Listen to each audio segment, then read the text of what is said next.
舌打ち、歯ぎしり、鋭い目つき。俺から厳しい指摘を受けて腹を立てたらしい。なんて呆れた女だろう。悪いのは遅刻した自分の方なのに。ムカつく。ありえない。あんたなんかパパに言ってクビにしてもらうから。俺をクビにする？それこそありえない。こんなことを言い出すまで放置した父親にも責任がありそうだ。役に立たないその父親に代わって、俺は彼女にお灸を据えてやることにした。俺の名前は健介、40歳。ある施工会社で営業マンとして働いている。我が社の自慢は印刷から加工まで社内で一貫して作業できること。創業から60年以上、クライアントの信頼に応えていい製品を作り続けてきた。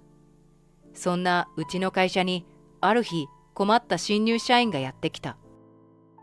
営業部のトップ、飯塚部長の娘で、名前は由美。年齢は29歳。彼女があまりにも自分本位だったせいで、会社は大ピンチにさらされることになった。由美は甘やかされて育ったと見て間違いなかった。もうすぐ30歳になろうというのに、性格が幼稚なこと幼稚なこと。自分から挨拶をすることはないし、されても返さない。遅刻も早退も無断欠勤も当たり前。ものすごく非常識だった。上司と悶着を起こして前の会社をクビになったという話もうなずける。ただ俺は由美だけが悪いとは思わなかった。彼女をそう育てた親にも問題がある。飯塚部長のことだ。彼にもワンマンなところがあって苦手とする社員は少なくない。飯塚部長のコネで入社してきた由美は恥ずかしくないのか、父親にべったりだった。社内では上司と部下でいるべきなのに、周りに誰がいても平気で部長のことをパパと呼ぶ。ねえ、パパ、お昼一緒に食べない？気になってるお店があるの。注意しない部長も部長だ。とんだ親バカだった。大学生の頃、サークルでは姫って呼ばれていたんです。これは由美本人の弁。男たちにちやほやされて満足そうな彼女の姿が目に浮かぶ。周りの男たちが何でもしてくれて、由美の希望が通らないことはなかったのだとか。自分で言うのもあれですけど、まさに姫って感じでしたよ。ちょっとご褒美をちらつかせるだけで、男子はみんな言いなり状態で、ほんと楽しかったな。ご褒美の定番は彼女とのデートだったらしい。そうやって何人もの男を手玉に取り、自分の欲求を満たしてきたようだ。口を開けば過去の自慢や武勇伝ばかり。そうでない時は仕事や同僚の愚痴ばかり。そんな由美が可愛がられるわけがない。特に女性社員たちからは毛嫌いされていた。気が強い由美はそんなことなどお構いなし。合わない相手のことを平気でこき下ろした。あの先輩って自分で言うほど仕事できてます？とてもそうは思えないんですけど、女としての魅力もないし、あの年で独身なのは当然って感じですよね。自分も独身なのに、そのことは棚にあげて言いたい放題。好き嫌いが激しい上に、思ったことをすぐ口に出す由美だった。彼女のせいで社内の雰囲気はかつてないほど険悪なものになった。そんなトラブルメーカーの教育係として指名された俺の気持ちを想像してみてほしい。普通に言っても聞かない。強く言えば背かれる。どんな仕事よりも厄介で億劫だった。うちの会社では営業部の社員全員にスマホが支給される。業務の最中、私物のスマホは使用禁止という暗黙のルールだった。けれど案の定、由美がそんなルールを守るはずはなかった。何度注意されてもごちゃごちゃとデコレーションした自分のスマホを触りながら、だって友達からの大事な LINE とかあるじゃないですか。すぐに返信しないといけないこともあるでしょ。私友達多いし頼りにされてるから大変なんですよ。一体彼女は会社に何をしに来ているのだろう。簡単な仕事一つできないくせによくスマホをいじっていられるものだ。ユミの態度からはいつだって俺たち先輩社員に対する侮りや蔑みが感じられた。自分の方がこいつらよりもずっと優位に立っていると彼女はきっと思っている。それはなぜか。もちろんユミが飯塚部長の娘だから。虎の意を狩る狐というやつだ。俺たちが飯塚部長に遠慮してユミに強く言えないことを彼女はよく知っている。そんなユミだから俺がどんなに説明してもちっとも仕事を覚えなかった。業務に関する大事な話なのに右から左に聞き流してしまう。どうしようもない。施工会社であるうちの会社ではどの部署の新入社員も最初は工場で加工の研修をする。俺は作業着に着替えて工場に行くようユミに指示した。だけど彼女は着替えを否定して、作業着なんて底辺が着るものじゃないですか。私には似合いませんよ。何が言いたいのかわからない。誰だって必要なら作業着くらい着るだろ。似合う似合わないの問題じゃないよ。作業中に汚れることもあるから着替えておかないと。はあ？汚れる仕事なんて絶対にしたくありません。冗談じゃありません。その後、俺はどうにかユミをなだめすかして着替えさせ、工場に連れて行った。それから手作業のアルバイト社員と一緒に半日ほど紙箱作りをしてもらった。後で個人的に聞いてみたら、アルバイトたちの間でユミの評判は最低もいいところ。聞きたくもない自慢話ばかりして少しも手を動かさない彼女にみんな怒っていたそうだ。その翌日、俺はユミを別の作業場に連れて行って製品の検品作業を任せた。山と積まれた製品を作業員が目視で検品し、少しでも傷があれば弾いていく。この時、ユミが検品したものを二重チェックさせなかったことを俺は今も後悔している。単純な作業だから大丈夫という油断があった。ユミは傷ありの製品をスルーした。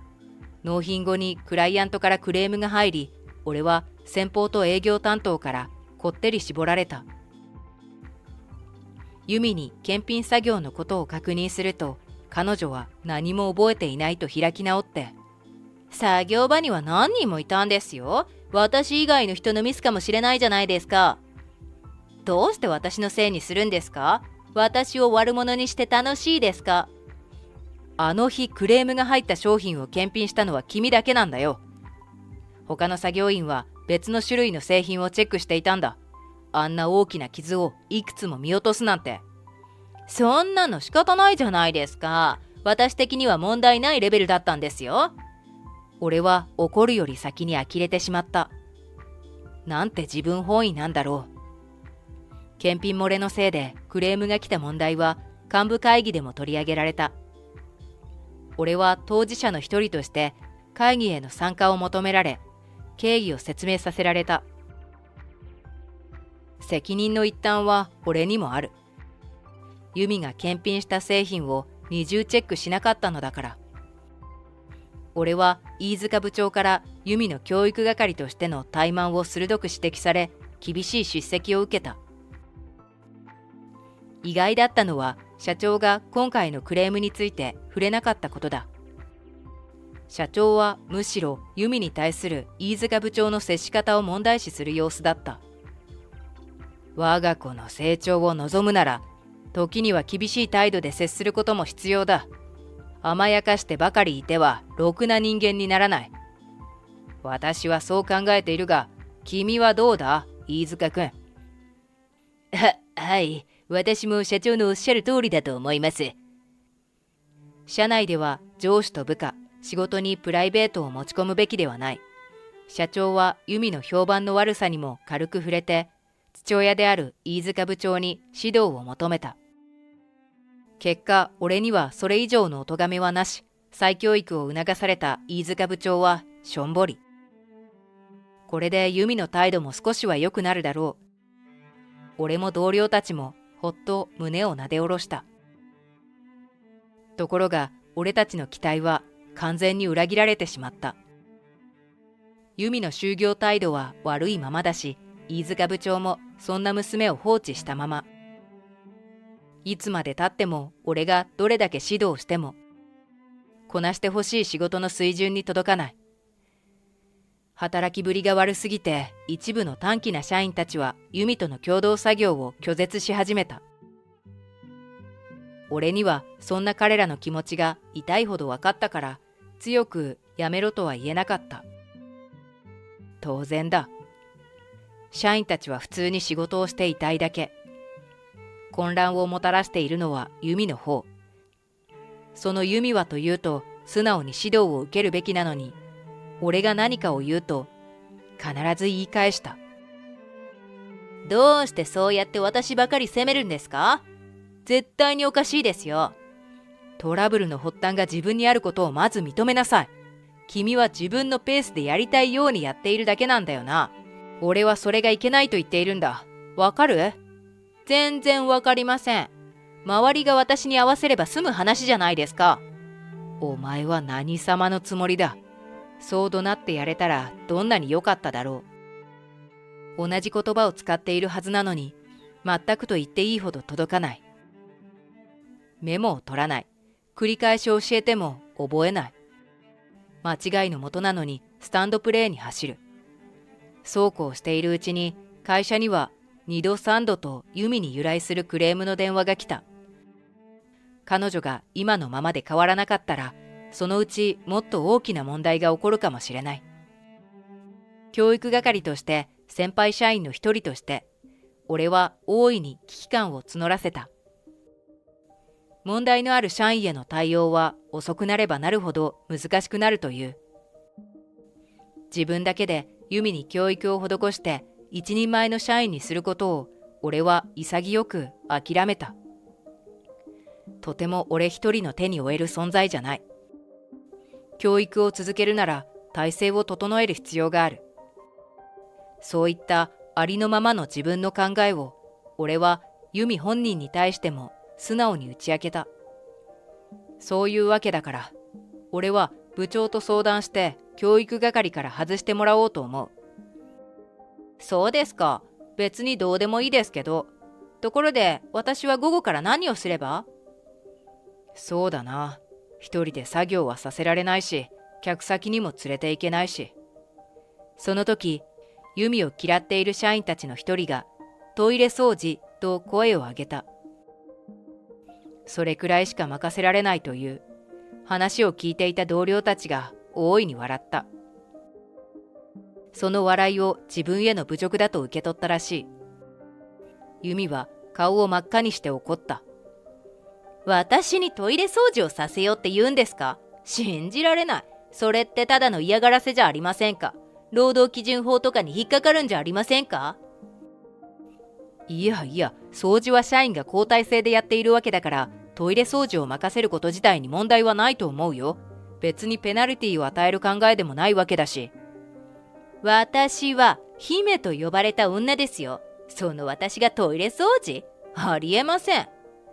ユミは俺の予想の斜め上のところで怒り始めた。自分は姫だからトイレ掃除はしない？新手の冗談か。大学生の頃のようにちやほやしてほしいというアピールなのか。もしも本気でそう言っているとしたら、いよいよ彼女は俺の手には負えない。弱り果てた俺は飯塚部長に直談判を申し入れた。部長、申し訳ありません。私にはユミさんの教育係は務まりませんでした。誰か他の社員と交代するか、教育係の増員をお願いしたいのですが、いかがでしょうか。すると飯塚部長はそれまで読んでいた資料の束をデスクに叩きつけた。鋭い目の奥には怒りの炎。俺は部長が怒る理由がわからなくて頭が真っ白になった。飯塚部長は俺の言動を怠慢の極みだと言ってフロア中に響く声で怒鳴った。教育係としての責任を放棄するつもりか？お前はそれでいいのか？いいえ、もちろんそれでいいとは思いません。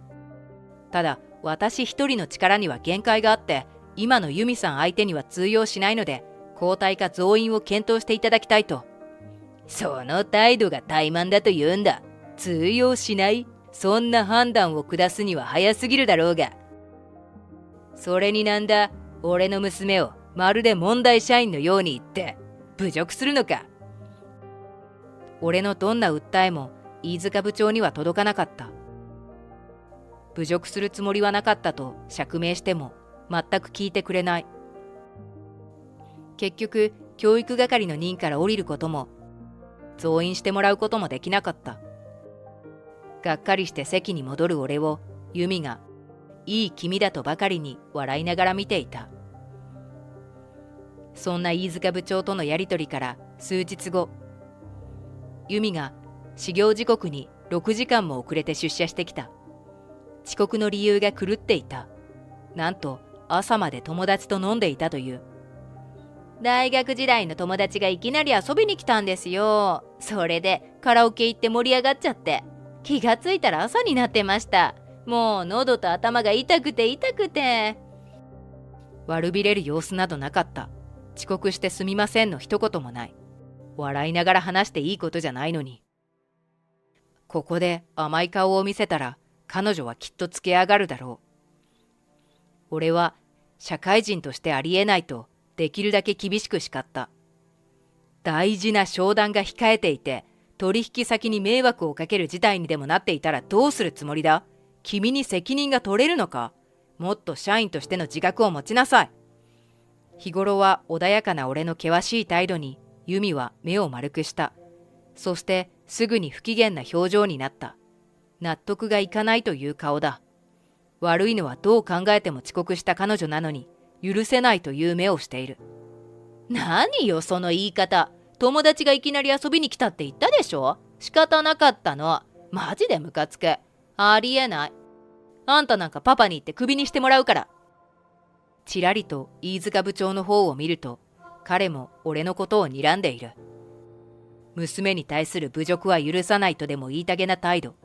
おめでたい父親だ。もう俺は何もかもが嫌になった。ちょうど社長がやってきたので、俺は声をかけた。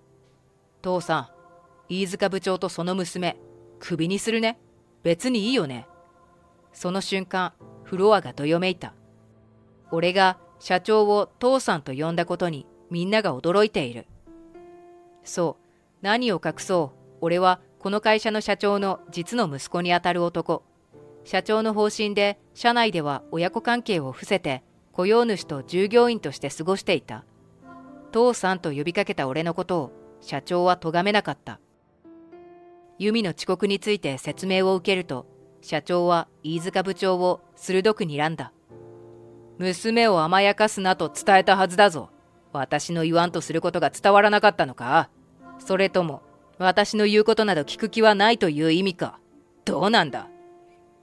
めっそうもありません。私の指導が至らないばかりに申し訳ありません。社長の叱責は効果てきめんだった。飯塚部長は由美に駆け寄り遅刻したことを大いに叱った。そんな父親の態度が気に食わなかったらしい。由美は泣き出した。何よ、パパのバカ。ちょっと社長に怒られたくらいですぐに寝返って。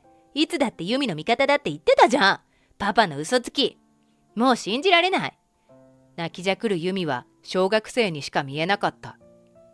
とても30間近の大人の言動とは思えない。周囲はドン引きだった。その後、由美は一身上の都合を理由に退職した。きっとそれでよかったのだと思う。今彼女は再就職することもなく、自分の家で暴飲暴食を繰り返して太っているらしい。姫と呼ばれた頃の面影はないという噂だ。彼女が男たちからちやほやされることはきっと金輪際ないのだろう。こうして社内には平穏が戻った。変わったのは同僚たちの態度くらいのもの。特に飯塚部長は俺に対してものすごくヘコヘコするようになった。